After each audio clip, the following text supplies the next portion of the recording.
Okay, let's unpack this. Ever wonder how computers sort massive lists lightning fast, or search huge databases in milliseconds, or even, multiply enormous numbers? Yeah, there's often a core strategy behind that kind of power. Exactly. And a fundamental one we see a lot is an algorithmic approach called divide and conquer. And today we're going to take a real deep dive into it. We've been looking at some material excerpts from Hello Algo, specifically on divide and conquer algorithms, to really get under the hood. Right. And our mission here, for you listening, is to truly crack the code on divide and conquer. We want to go beyond just what it is. And explore why it's so incredibly powerful. Yeah, and discover just how pervasive it is. hmm Like, where does it pop up in computing? The goal is for you to walk away with a really clear, lasting understanding of this strategy. hmm And at its heart, divide and conquer is, well, pretty much what the name suggests. Break things down. You take a large, maybe complicated problem, and you break it down into smaller, much more manageable pieces. Then you solve those smaller pieces individually. And finally, you combine their solutions back together to solve the original big problem. It's a fundamentally recursive way of thinking. Recursive. So, yeah, it kind of calls itself on smaller versions. Okay. Breaking down a big problem into smaller ones, that sounds like it must have some distinct phases, right? The source mentioned two main steps. Precisely. First, there's the divide phase. Some call it the partition phase. Right. This is where you recursively break the original problem down. You split it into two, or maybe more, smaller subproblems. And you keep doing this. Until you reach a subproblem that's so small, it's like trivial to solve directly. Yeah. That's your base case. That's where the dividing stops. Okay, so you recursively shrink the problem down to these little bite-sized pieces. What happens once you have all these tiny solved bits? Oh, that brings us to the second phase, conquer. Or you might hear it called the merge phase. Merging them back. Exactly. Once you've solved those smallest subproblem, the base cases, you start combining their solutions. You merge the solutions of the tiny problems to build the solution for the slightly larger problems they came from. So you're building back up. Yeah, you work your way bottom up, merging solutions at each level until eventually you've reconstructed the complete solution for the original large problem you started with.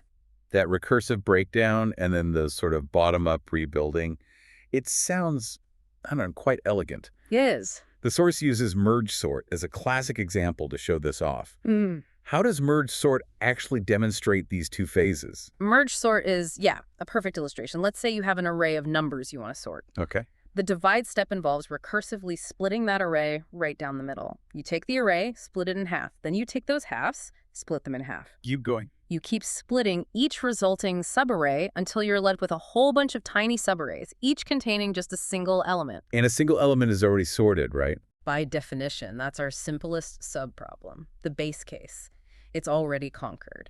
Makes sense. Boom. So what's the conquer part for merge sort then? How do you get back to the full sorted list? You start merging. You take two of those sorted single-element arrays and merge them together into a sorted two-element array. Okay. Then you take two sorted two-element arrays and merge them into a sorted four-element array. And you just keep doing that. Systematically combining them. Yeah, you're merging already sorted subarrays level by level, bottom up, until you perform the final merge, combining the last two big sorted halves into the one single fully sorted array. That's the solution to your original problem. Seeing it laid out with merge sort, step by step, really makes the divide and conquer idea click. Okay, so we know the steps. But how do you know when to use this?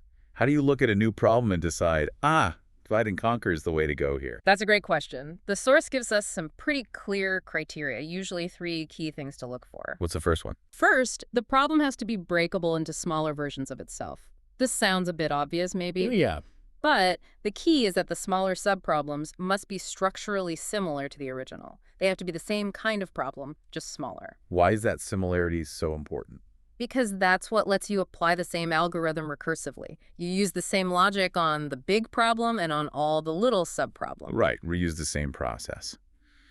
Okay, what's number two? Second criterion, the subproblems need to be independent. This one's really critical. Independent, meaning? Meaning solving one subproblem shouldn't affect or depend on solving another. You should be able to tackle them completely separately without them interfering with each other. No overlap in the core work needed. Independence. I can see how that might be important for efficiency later on. Okay, what's the third characteristic? Third, and just as crucial, the solutions to the subproblems must be mergeable. Mergeable. You have to be able to put the pieces back together. Exactly. You need a way to take the solutions you found for the smaller parts and effectively combine them. Combine them to reconstruct the solution for the larger problem they came from. If you solve all the little bits but can't figure out how to assemble them into the final answer, Well, then the whole strategy falls apart. right. Let's quickly check merge sort against these again. Does it tick all the boxes? Oh, absolutely. It's like the poster child for these criteria. One, can you break an array into smaller arrays? Yes. Is sorting a smaller array still a sorting problem? Yes. So similar subproblems. Okay. Two, are the subproblems independent? Yes. Sorting the left half of an array has absolutely no impact on sorting the right half. They're totally separate tasks. Makes sense. And three, can you merge the solutions?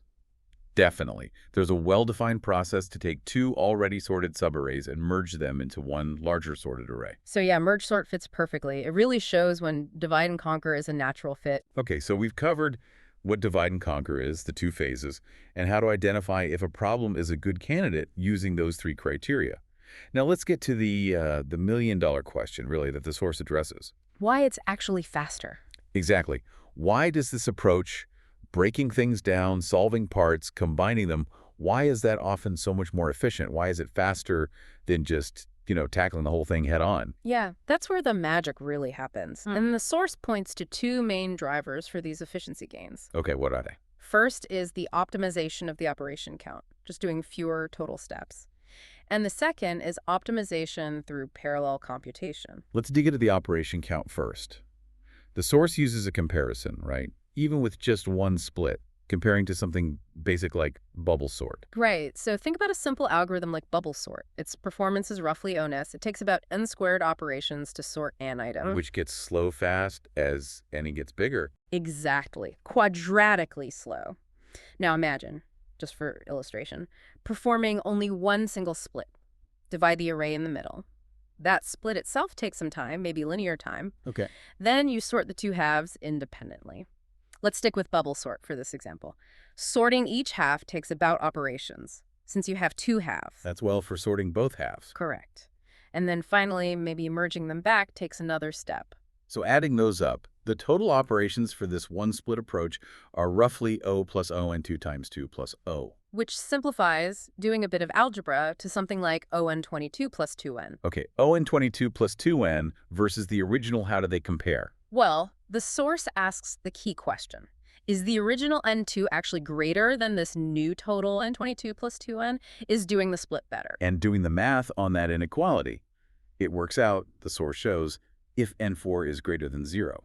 And here's the kicker, the really crucial insight from the source. N4 is true whenever n is greater than 4. Wait, really? So for any problem bigger than just 4 items? Yeah.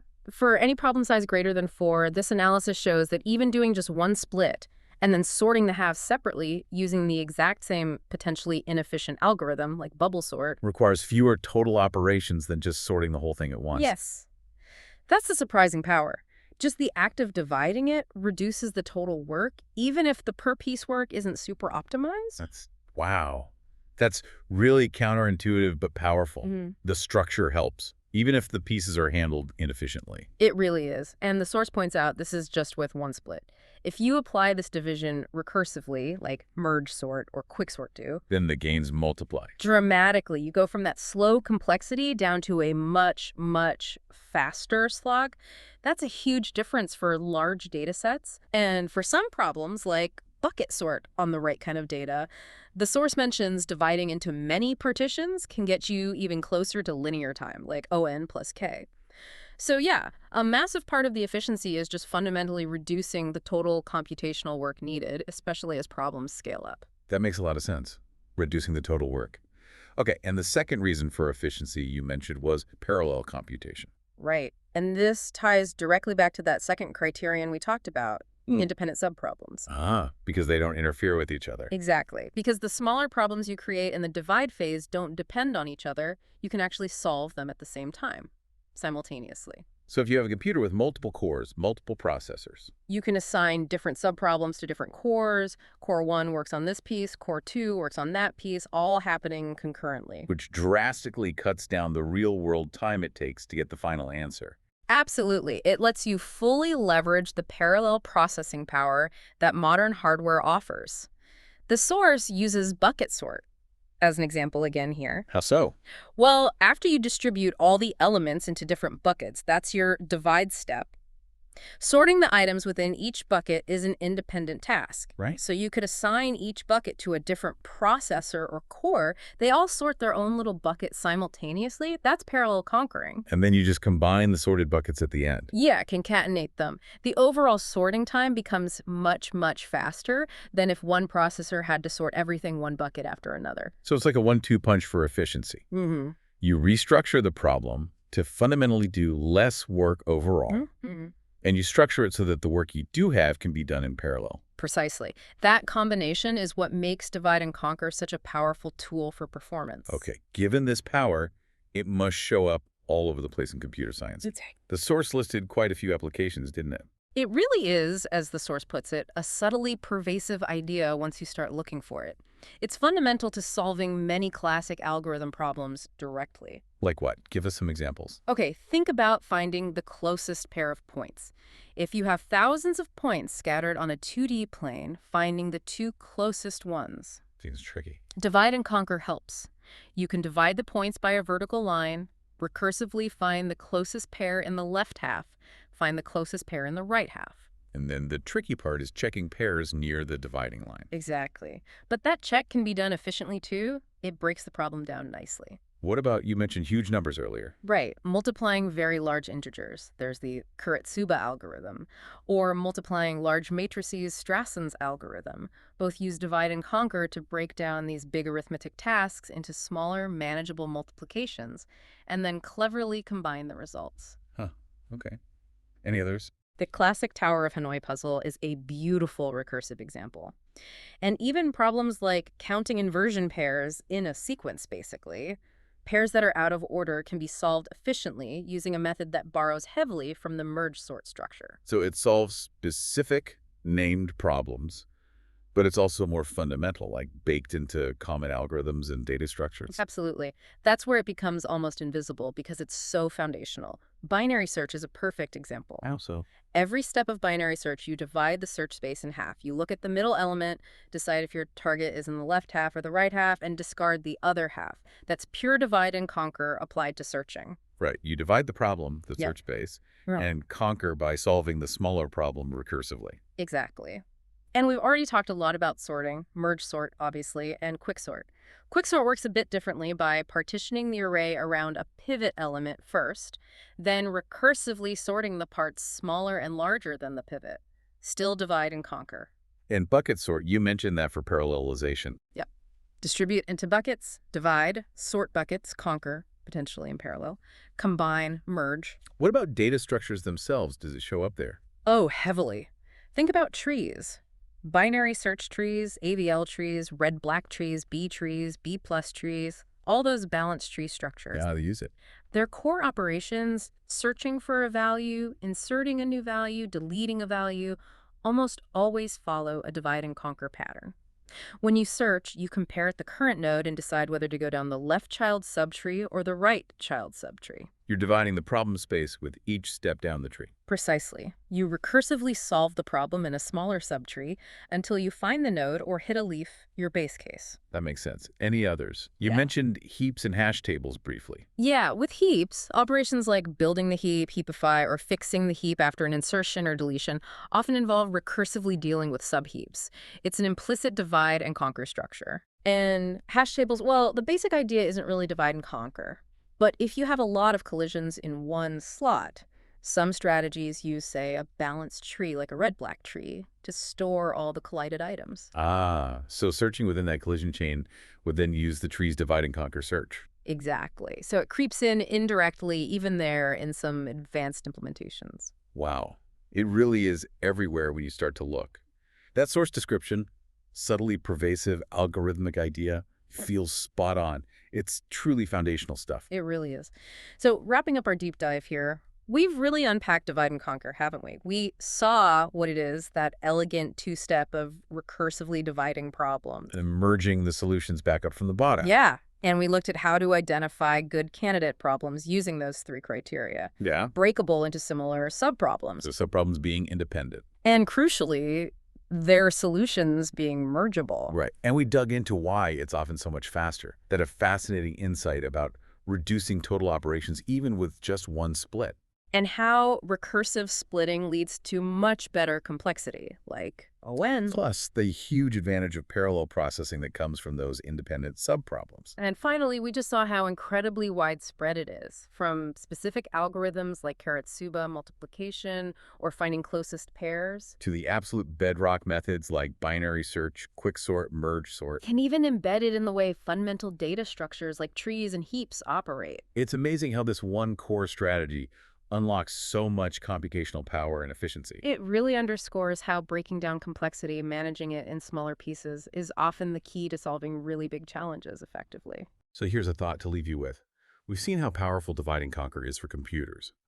But think about it. The next time you're facing a really complex task, maybe a big project at work, learning something new, or even just organizing something complicated in your life, could you apply this? Could breaking that big challenge down into smaller, independent, more manageable parts, tackling them one by one, and then combining your progress? Could that be your most efficient path forward? Where else, outside of code, could this simple, powerful idea of divide and conquer help you manage and master complexity?